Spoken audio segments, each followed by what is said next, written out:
delivery numbers, in the case of other automobile companies, generate revenue immediately because they bill the dealers. Tesla has no dealers, so the cars remain in the Tesla system. They go out to the Tesla factory-owned stores.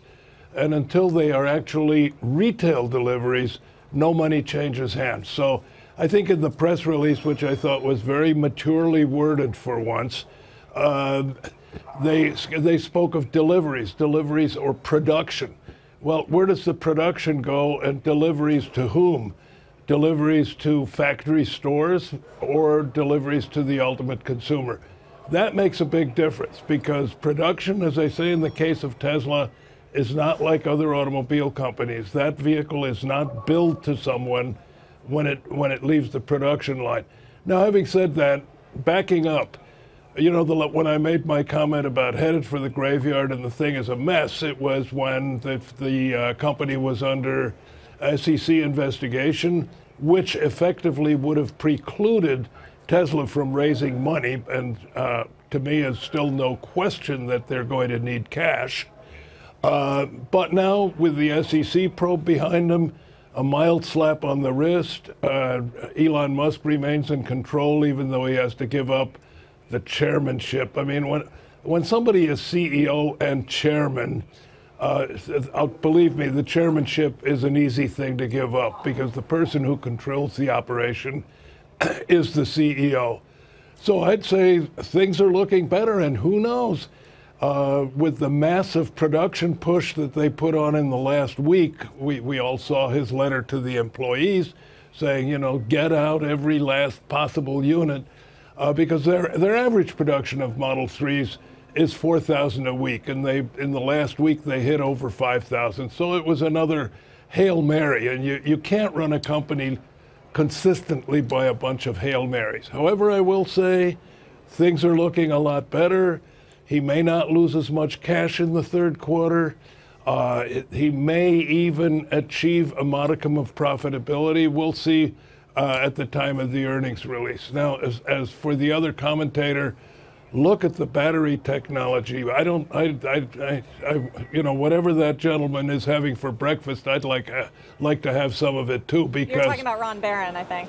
Yeah, because Tesla's batteries are lithium ion, like everybody else's. They contain the same amount of energy per kilowatt hour as everybody else's. And this is the one fallacy about Tesla that I keep trying to explain to the public. There is no unique technology.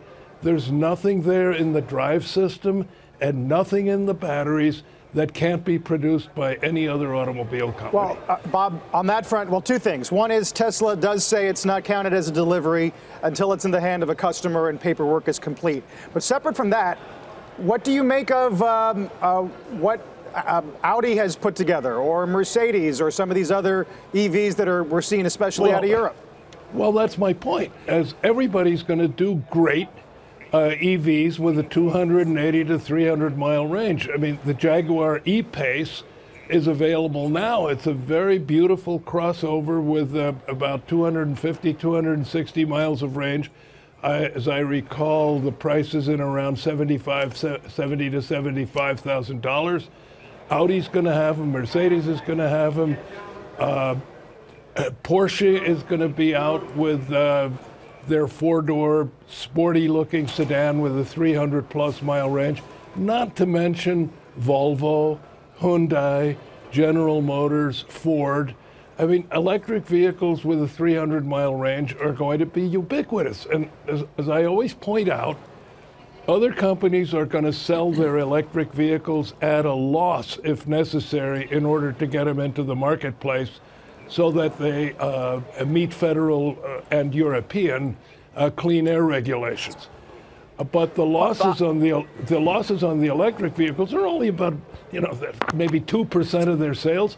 They can recoup it on full-size pickup trucks and sports utilities, and Tesla can't do that.